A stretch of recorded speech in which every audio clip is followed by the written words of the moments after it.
Georgia City Council meeting for December 3rd, 2025. With George Boston Rhines reporting with the Getto Free Press. YouTube channel, Bostongren on Facebook, George Boston Rhines. Joel 2 verse 1. St. John 8:32. KJV.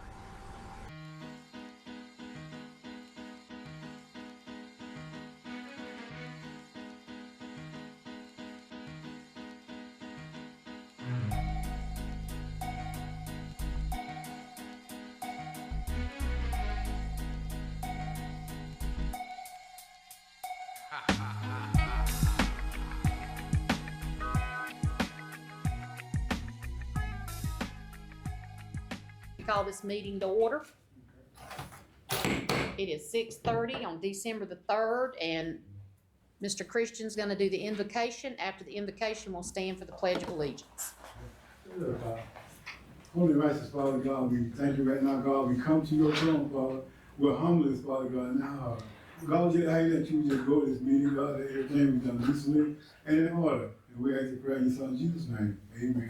Amen. Okay.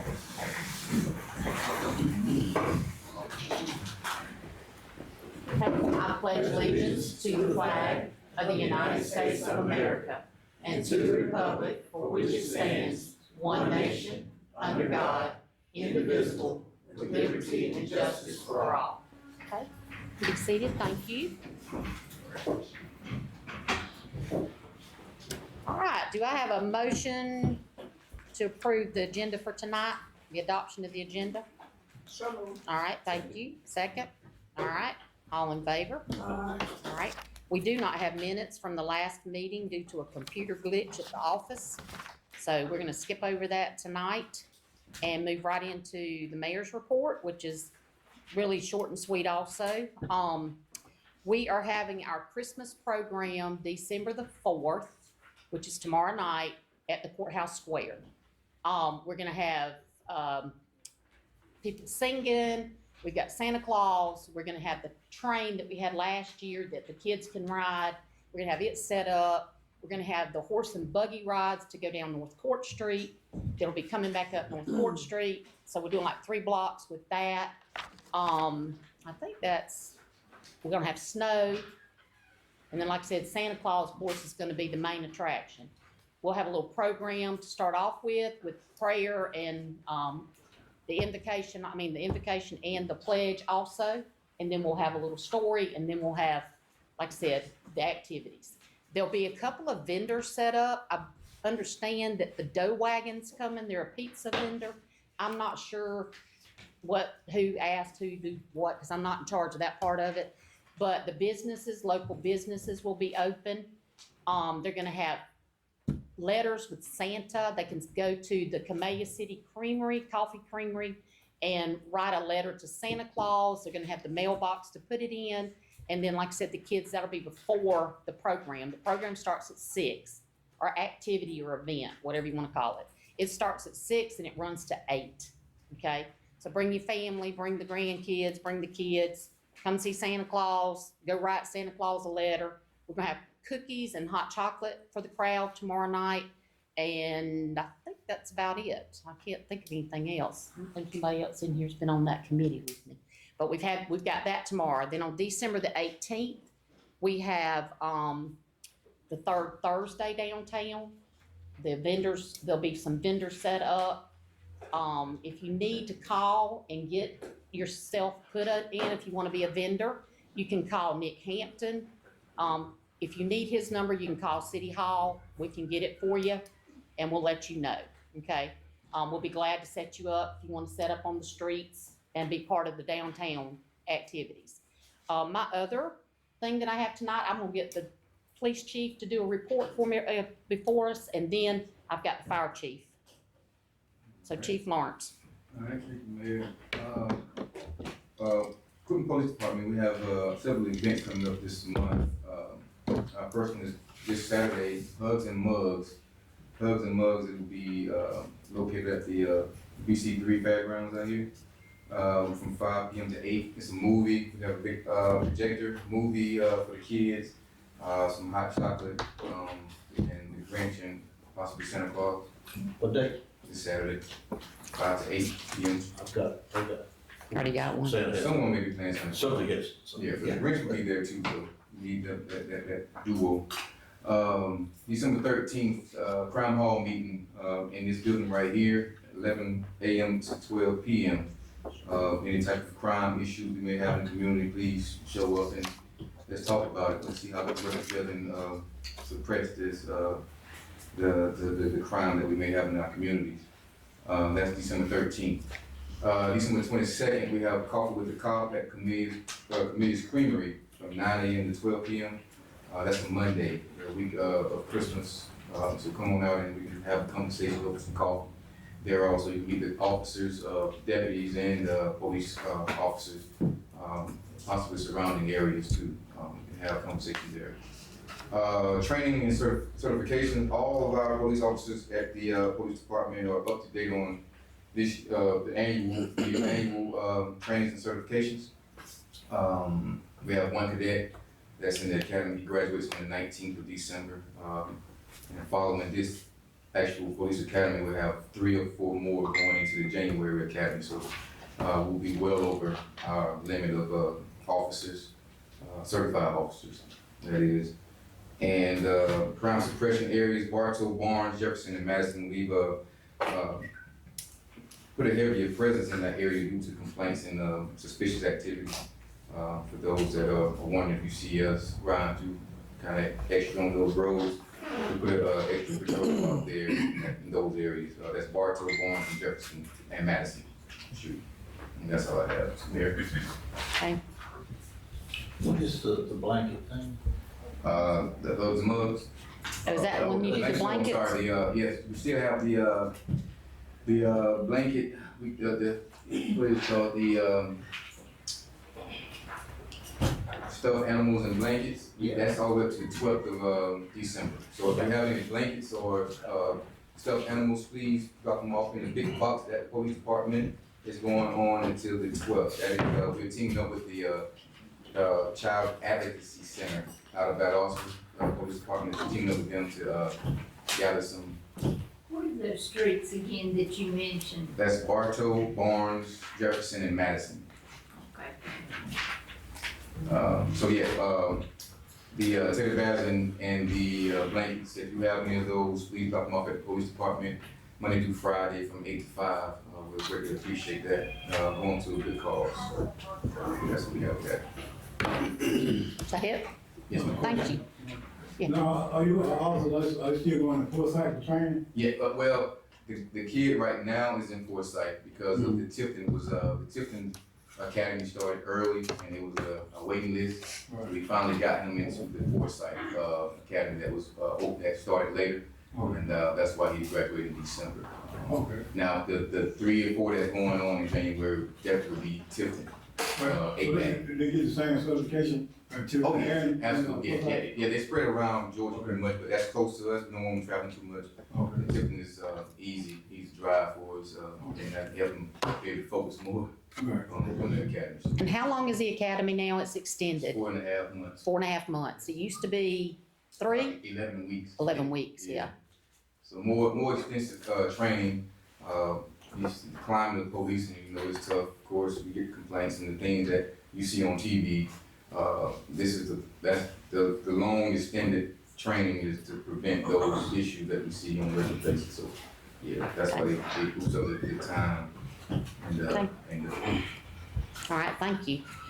All right, Chief Tony, would you please talk about the fire department for us? Sure. I wanted these guys to be recognized. Yes, ma'am. Like I said briefly the last meeting, this is the first time in the history of this department that every one of our personnel is certified. With the completion of basic recruit training by Ethan Bell and just Sean Baker, I'd like to personally recognize those two. They just graduated basic recruit class last week. Again, it marks all 17 of our personnel are fully certified. That is awesome. Yes, not only that, that's firefighter 1, which is basic firefighting techniques, just putting out fire. Compounded with that, 13 of the 17 have received their firefighter 2 certifications, which is more of a command presence on the scene, where you're taking command of the scene, you're dictating what's going on more, coming up with tactics and strategies. So again, 13 of the 17 of the firefighters now hold that certification. In addition to that, we have 3 current EMTs, not including myself, Tim Jarvis and Nick Esteban. They're both Thank now y'all. EMTs. Tyler Howard is an EMR. And we have currently 5 people in class in EMR who are scheduled to test to get their EMR certifications. Can you tell them what EMR means? It's Emergency Medical Responder. It's a nationally registered license. They can work on an ambulance. They can do practically everything an EMT can do, with some minor exceptions. And there's 5 of them that are currently in class to receive that. They'll be testing out on the 9th of this month. It's Assistant Chief Montez Thomas, William Jones, Tyreek Thomas is in the back. We also have Antonio Kincaid, who can't be here today, as well as, who was the other one? And Jason, and Jason Brown. Those 5 will be EMRs, along with Tyler, so we'll have 6 EMRs. We also have both the Whitlock twins and Charles Matt Perry. They couldn't be here today, they're studying, they are in EMT school. They're scheduled to take their National Registry test on the 18th of this month. Good. So we'll have a total of 7 EMTs, 5 EMRs, everyone will be completely certified. These guys didn't stop there though. 6 of our personnel have earned the certification of instructor. So we can start That's good. training in-house. We Yeah. don't have to send our guys out. They are, again, Assistant Chief Thomas, William Jones, Tyler Howard, and both the Whitlock twins. They've also received their certification for instructor. And we also have 3 individuals who have received the certification of Fire Officer 1. Okay. That's a nationally recognized certification where you're considered an officer. Those are both the Whitlock twins again, and William Jones. Now, the certifications are impressive. What I would like to point out is this occurred relatively quickly, within 5 months. And during that 5 months, while they were studying, they were also running a total of 557 calls for the year. And Montez Thomas himself took an entire week driving around the entire city and located all 280 of our fire hydrants. Once he did that, these guys went around and began testing them, checking their pressures, Yeah. checking gallons per minute flow. Not only did they did that, they also went and they did 162 what we call pre-incident fire plans of 162 commercial structures in the city.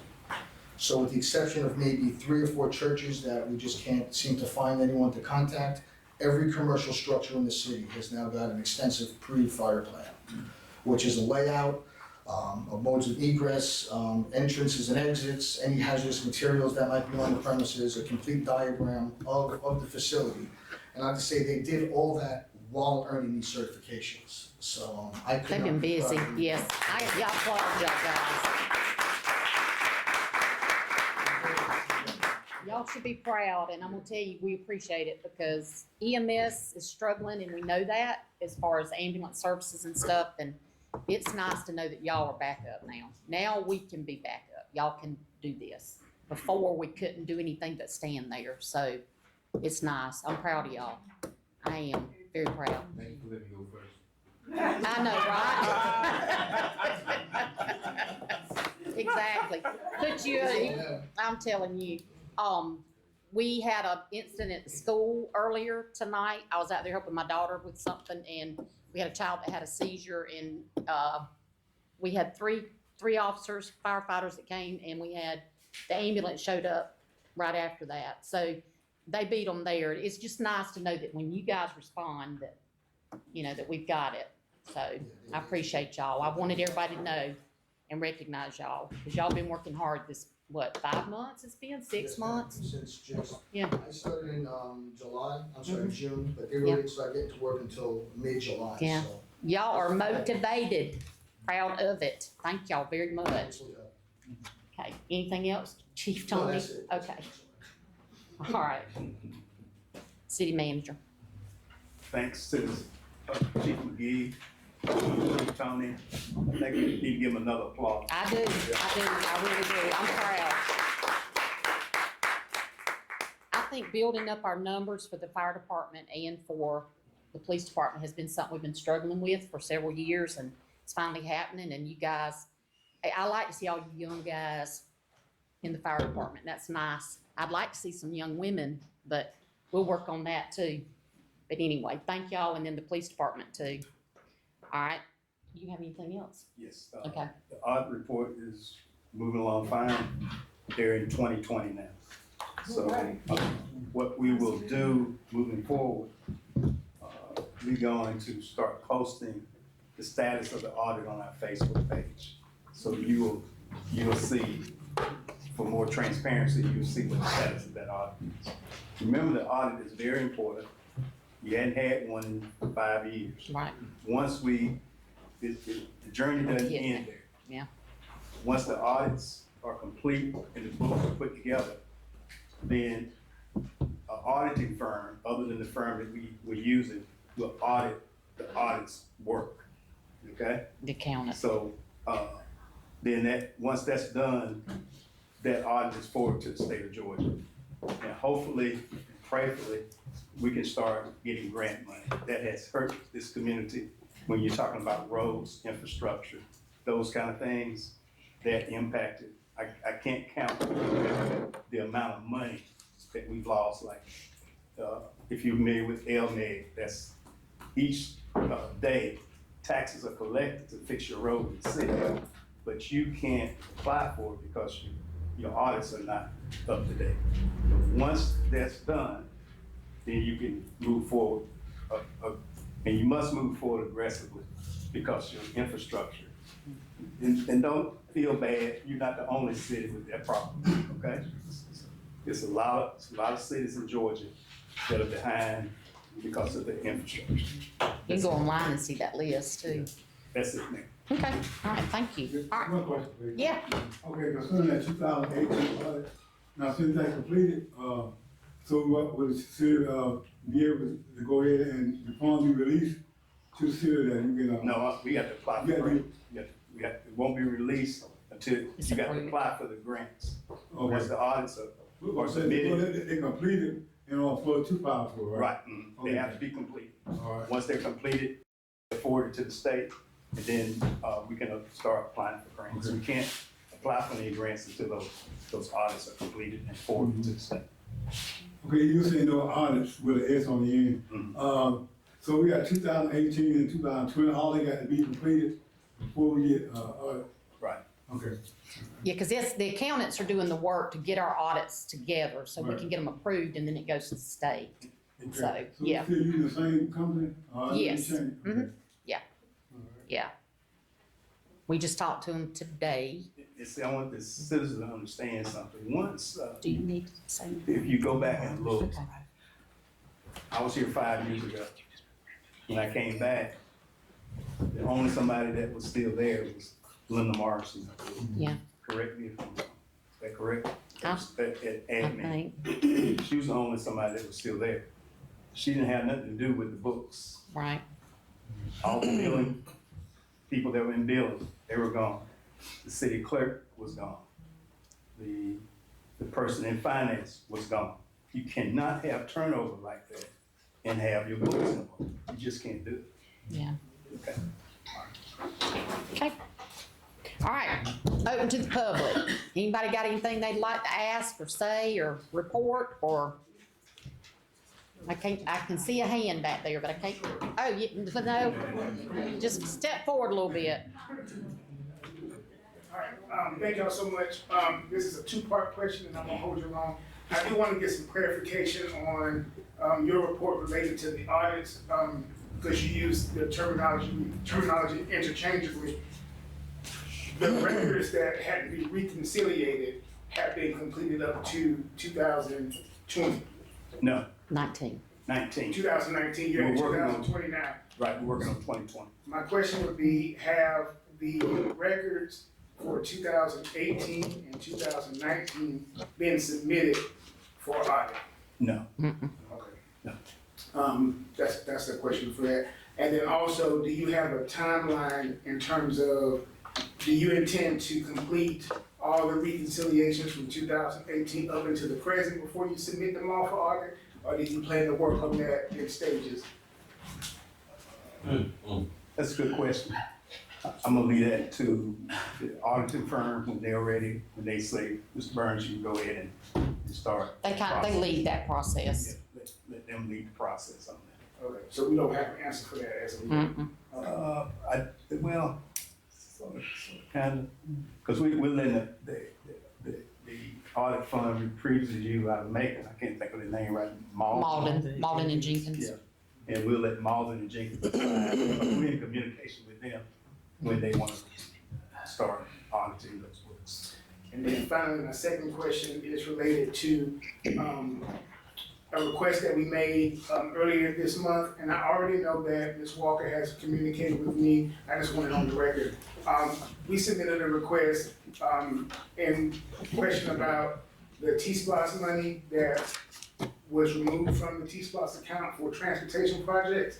Last month, I was told to get with me in terms of the transactions, which I did receive a spreadsheet, which is different from any documentation that we received earlier. So I don't know if that was just created or if it already existed, but we asked for that type of information a while ago. The issue that I have, or not the issue, the question that I have is, are there any invoices or documents or resolutions or conversations or communication that align with those expenses? They total up to $425,000, which appear to all be spent this year. But we did ask for some invoices, or actually all the invoices, and we didn't receive any. And I was wondering if you had any clarification on that. So, yeah, well, like you said, you and I have already corresponded. For the sake of the record, you did ask for that via an open records request. And after our clerk, who's no longer with us, provided it, you were not satisfied with that request and filed a complaint with the state law office last week. And this is just kind of bring everybody up to speed, because he and I have had this correspondence piece. Is as a result of that, I reached out to the law office to let them know that since the clerk was not there and that Mr. Lawrence was not satisfied with the request, that I was going to now work with the city to go back through the response to that. And you will have noticed that at that time when she submitted it, I was copied on what she submitted to you. But since that time, we're actually going to go back through it. And in my correspondence to the law department, what I've asked, since we don't have the clerk that's here, to go ahead and give me an opportunity to work on that. We're going to get it done as soon as possible with two bases. One, that whatever is available, and two, we'll submit what is actually subject to the Open Records Act. And what I've shared with Mr. Lawrence is, and certainly my goal to get it done before then, but I've given him a hard deadline by December 11th is what was actually in the letter. So we're going to go back through it. In fact, we've already started. I've started actually trying to sift through some of the things that you're talking about. So just to make sure we have enough time, I've given myself a cushion, but ideally we will certainly have it to you before then. And then if you send a follow-up, we'll do our best to supplement according to that. Now, what my plan is, if we get into a position where I have some of it, rather than waiting for all of it on December 11th, I will make sure that we get it to you as it becomes available. Likewise, if for some reason, as this is the case, because we do need time, since I'm going to have to come and make time to come over here to make sure it gets done. If there's anything that's going to take me longer than that, I'll certainly make sure I communicate with you directly. But you have my word that you will get what you're asking for. And if we don't have it, I'm going to say that too. We don't have it, and it'll be in an actual response that says we don't have it, or for some reason I feel like the Open Records Act is not applicable, I will say that as well. And then just to follow up,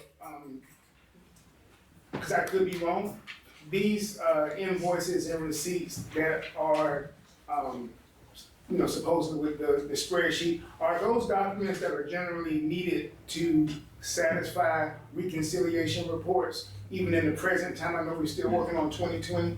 Are those documents that you would generally need to have in terms of audit process? I would think so. I mean, I would think that generally they would be a part of any audit, because just the government is no different than our everyday life.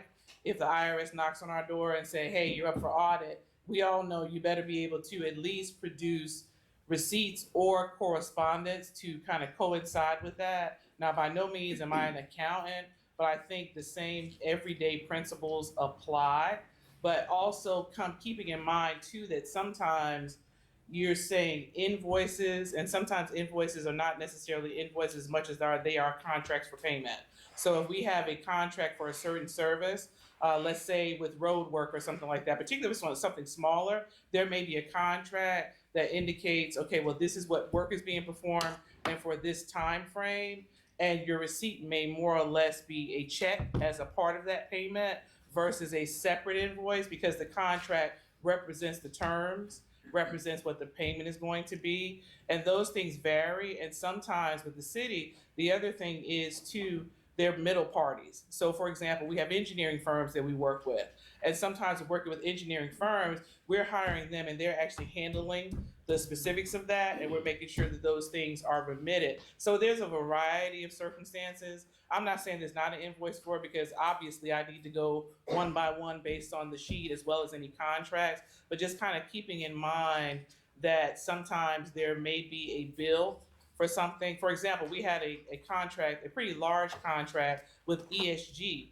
Now, ESG often did submit bills that you had to go through, and then you had to do that. So sometimes you may have seen the payment, and we may need to go back and dig with things like ESG. We go over, so I know Lola and some of the other clerks that have been here in times past would go through those bills and then submit payment, or there'd be a bunch of correspondence back and forth. So to the best of my ability with assisting the city, because as you know, I'm not here every day doing accounts payable, we will do what we need to do to try to get as much of that information to you as possible to actually reconcile with the check, because they're not gonna be cash payments, and the city doesn't operate in cash like that. So there'll be more checks or credit or invoicing, or the city does some ACH just like anybody else. So I'm gonna do what I can to try to make sure that you get what you need, and if it's not there, we'll say that too. And it's the only reason why I bring it up is, you know, of course, for the transparency standpoint, especially when you like behind an audit. And like for an example, like in the spreadsheet that we received, they're like a significant amount of purchases to like the powerhouse, the store that paid for, it says lawn equipment or lawn equipment. And it comes to like $36,000. I imagine if you go to that place, they would issue a receipt once you make the purchase. And so what we ask for is a copy of that documentation to at the very least from a transparency standpoint, justify that the purchases actually exist when you take into account that it was removed from the transportation fund. So I would appreciate if y'all can get that.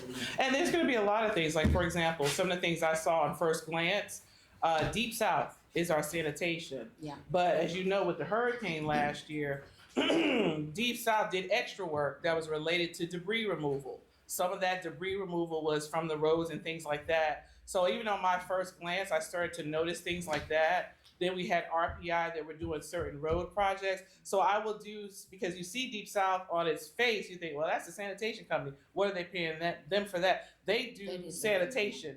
Anything that's debris removal, we had to pay as a part of that. And then we're gonna have to also kind of get into the idea of some stuff was unfortunately not reimbursed by FEMA, even as we sit here today. So I will do whatever I can to make sure that you get it in a format that you're satisfied with. And certainly you can correspond with me directly if you have a follow-up question, but that's why I need a little time. Deep South is, if you actually, I've looked at some of the records. Deep South may not be on your list, but I've looked at some of the stuff that's been presented so far to me. Okay. Now, whether or not Deep South was left off, I've got probably, I wanna say March, and going back a little further, there was some actual pretty large Deep South expenditures. And so again, that's another reason I need to I kind of went through with a certain eye and may need to go back and, like I said, we'll supplement it. And then if you have additional, I'll do my best to actually present everything. Deep South does our leaf and limb also. They pick up trash, but they do leaf and limb. So that's why she was bringing up that That was they just an did. example Yeah. of with the storm situation, They had to they do did extra more. work. They did more for us than normal because of that. That's just an example. So is there a possibility, just moving forward, because you know, I pay for these requests, it's not like it's free. And so when we send the request, and I will continue to do it, when we send the request and we ask for the information in its totality, is it not possible for it to be correspondent to me what can and cannot be produced at that time versus sending me or me paying for it and then receiving an incomplete document? That's what Well, I'm yeah, you should because I don't really, think to be so. honest with you, what you paid for should have been based on what you received. Now, if that is not That's the time because it's involved. based on the labor and stuff that is involved in it. So if you're receiving an incomplete document, that's a supplemental request because that's what it's actually based on. But I don't have an issue with. Of course, I don't invoice you, so I'm kind of in the blind on exactly what the amount was versus what you received. But as far as that is concerned, We'll send the request and then we'll get a response back that Right. says you will receive the information based off of what we've sent by this particular deadline. And then I'll receive an invoice from the city before it is released. And so I'll pay the invoice and then I'll receive the information and of course I request a lot of information, so I have to review it as well. And by the time I review it, I notice that there's a lot of information that is either incomplete or is out of the context of what we asked for. And so that is part of the reason why we filed the complaint with the state is because that particular open records request, I don't want to use the term intentionally, but it was not completed properly. We did ask for the invoices, and I believe that if it was not able to be translated, I should have been told that. and fair enough. Because basically, with a open records request, typically, either I usually instruct that you say why you can't produce it or why it's not producible. Because I think you also asked for some usernames and passwords, and those were not provided to you. I believe that was one of your open records requests. That's Certain an open usernames. records request. I believe that's one of your open records requests for usernames and passwords. But I want to clarify that because we have actually received open records requests that had usernames, and that's the only reason why I went back on that. So in reference to A response to open records request? yeah, and so in reference to the document that was put out by the city, which appeared to be like a forensic audit, and on the top of it, it said that it was not eligible for distribution to the public, but it was. It redacted a lot of the usernames as it relates He to got that one withdrawals too. or transaction or different removals from. Now, when did you get that one? They It was on employee Facebook. names. It was employee. Oh, it was names. employee names. Okay, gotcha. And so we asked for the user IDs Yeah. of those transactions where adjustments were made to the billing. We've seen that report before that has the user IDs and not the actual names. We always ask to remove the names of the people, but the user IDs have typically not been excluded from the open records request. They probably should not have been provided because that user IDs and passwords, for obvious reasons, should not be released because it's just like you don't want your username and password, or typically even when someone is leaving a job, the usernames and passwords are changed. So no, you shouldn't have usernames and passwords. But that was just that was just kind of like, but the usernames, right? That would not have been appropriate either. So I usually advise to state why you're not providing it, because there are certain things, as you know, because you sent to several open records requests. So I know by now you probably almost know verbatim what the exceptions are and the exemptions are. And I applaud you for that because I always double check. And there, in those situations, I usually say why we can't do it. Like, for example, the city does not really have a responsibility to generate a record. If you don't naturally keep a chart and a record, that's one of the exemptions. You do not have to generate it. But if you choose to generate it, you can do it, but they're under no obligation ever if a chart or a graph or something like that. Like, for example, we get user open records requests from random companies that want to know, okay, how much did you pay this employees for this period of time? Send us a chart full of those types of things. And one of the things you can say is that is not applicable. So I will, going forward, probably handle yours personally, Mr. Lawrence. And if not, I'll correspond with you and let you know why I'm not submitting something. Thank you so much. Makes sense. Yes, sir. I'm George Boston Ryan with the Getto Free Press. I've been doing this type of work since '75, and I've covered from Madison all the way up to Clayton County over to Warrenton, Georgia, the whole state of Georgia, even the governor is aware of what I do. But the point that I would like to make tonight is that I came last night because I thought the meeting was gonna be last night. And when I got here, from my experience of dealing with Secretary of State's and GM, what do you call it, the GM, municipal system. Oh, GMA. Yeah, if they're not having a meeting, they put a sign on the door. I didn't see that, but Yeah. that's not a negative for Quitman. I'm a property owner here in Brooks County. My grandfather had 50 acres of land. We still maintain some of that acreage. So I want to say this. I want to thank Quitman Mayor and Council for having one of the most beautiful offices for a city council meeting that I've been to. It's small, but you all got it in top shape, and I want to commend Thank you all you. for that. That's number one. The second compliment is that in a lot of places across the state of Georgia that I've been to, citizens would not feel this comfortable in addressing the mayor and council as I'm witnessing here tonight. And I want that to be on record. And I'm gonna send this to the Secretary of State's office as well, because I commend you all for that. Thank you. And for the young man here, you're blessed to be able to stand up here. First of all, thank you for doing and following city government.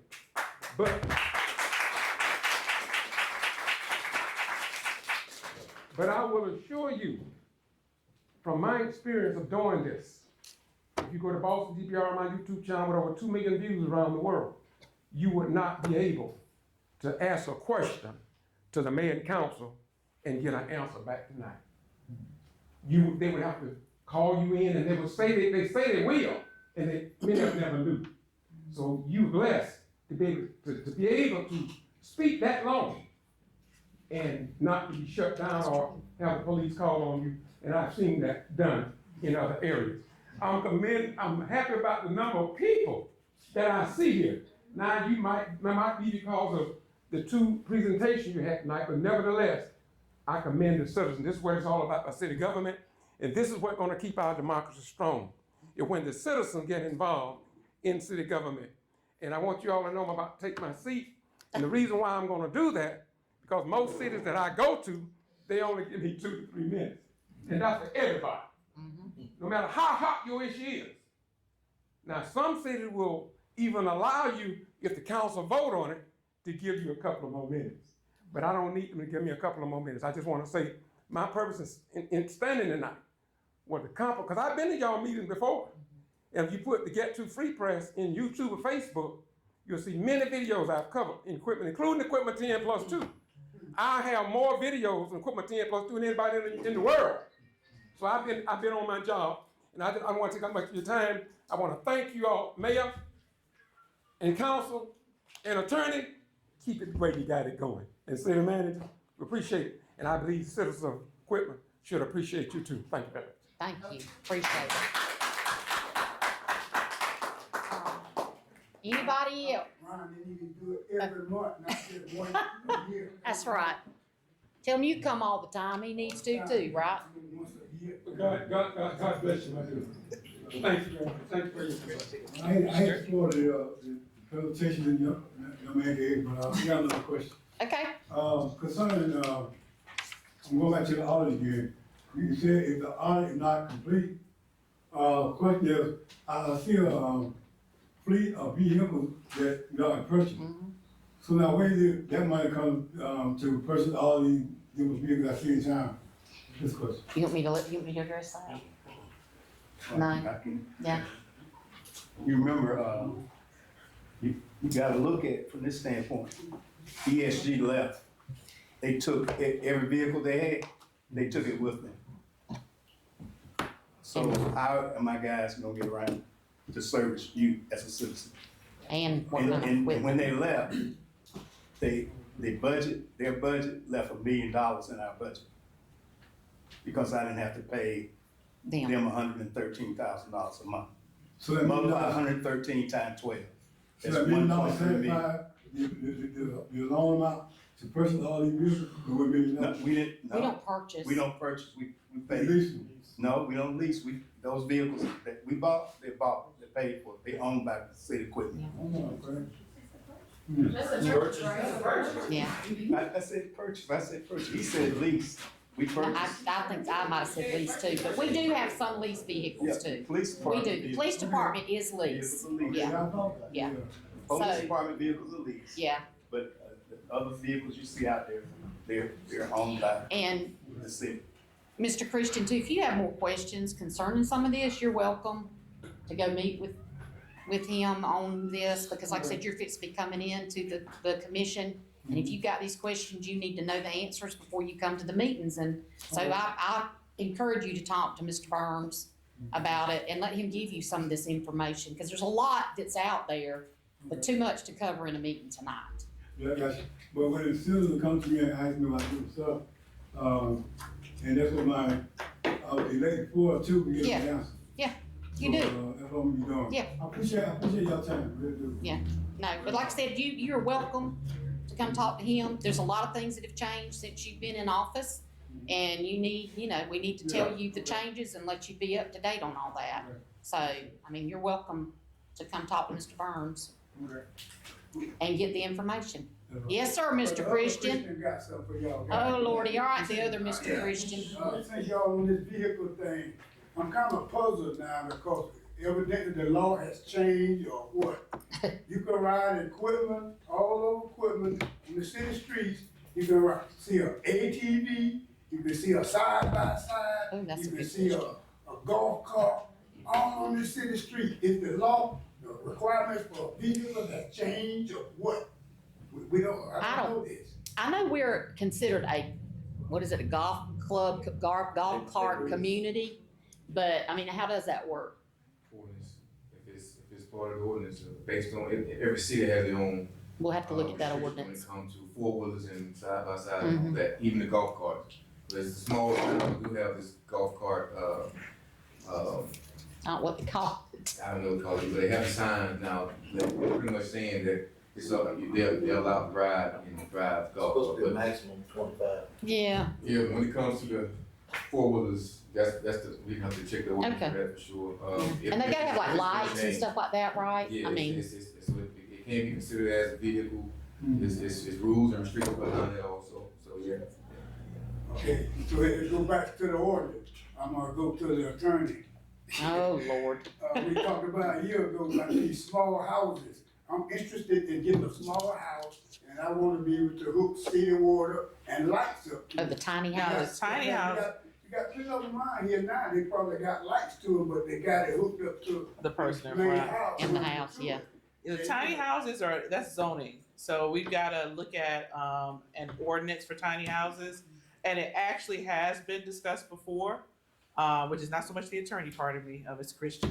But it has been discussed before from the zoning perspective. We've looked at a couple of different ones, and based on your question, you want us to get real quick and go ahead and decide what we want ours to say. Because the question is looking at how fancy you want them or how minimal. Because on the one hand, you want to avoid necessarily going to Home Depot and buying a storage house and calling it a tiny house. And so we've got to determine whether square footage, what are the minimum requirements, because some people are turning those storage houses into that. So I hear you loud and clear, Mr. Christian. We need to get with the Mr. Vasco and a couple other people. We're gonna need to get on top of that in terms of some of the things where the council will look at it as a planning commission, then do all the public hearings and all that kind of stuff. So we do hear you. And so we'll make sure our next meeting, we'll add that to our agenda. And I want to congratulate my brother here for. Okay.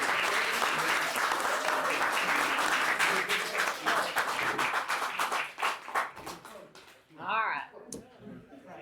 Heidi, will you note that for our next? Hang on just a second, please. Add the tiny houses.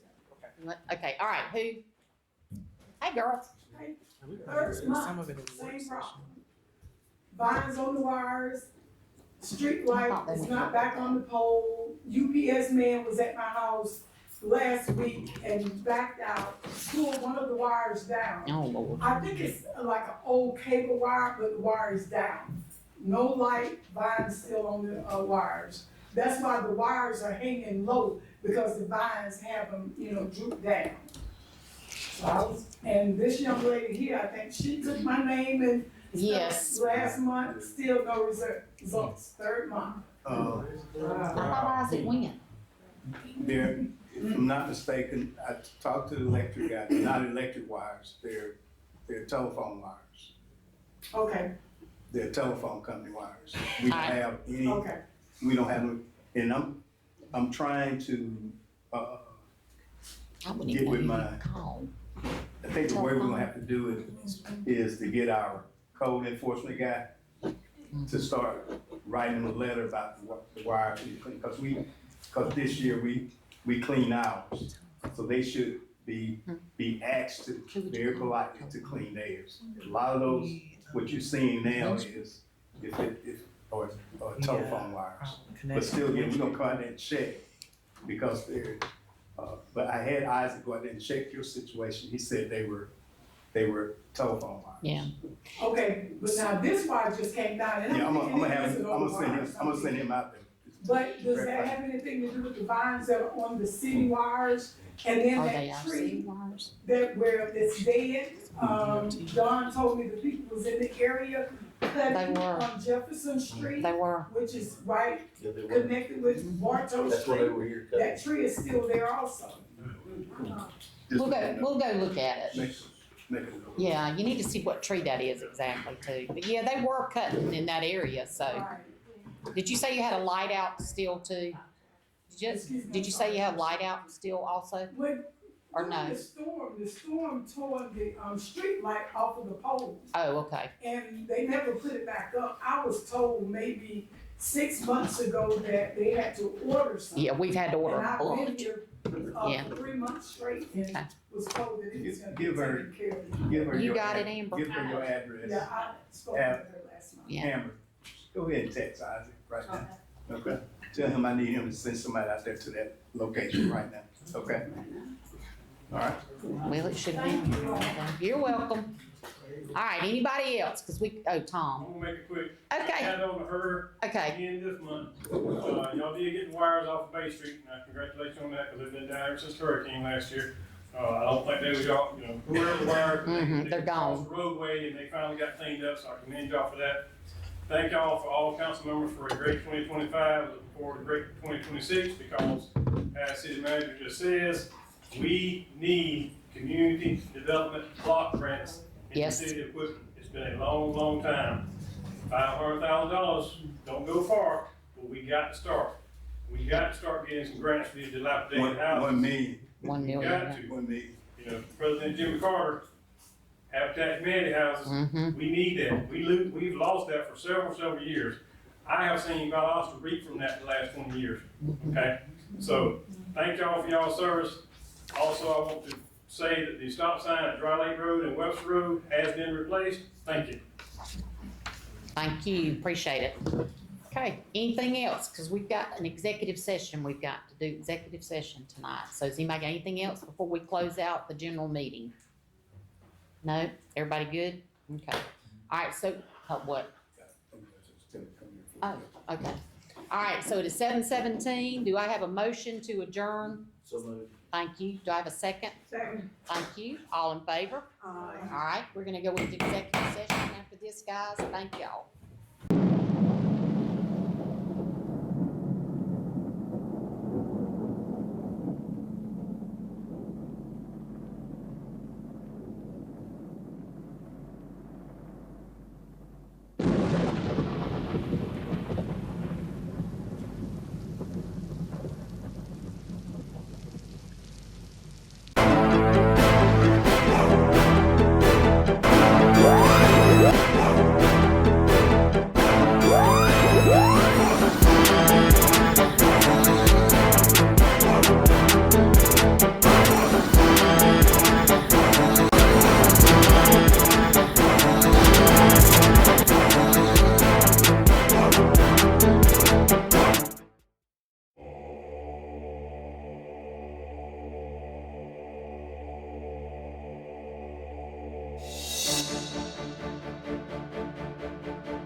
Yo, if I had 100 sheep and one of them got away, I would leave the 99 and go find that one.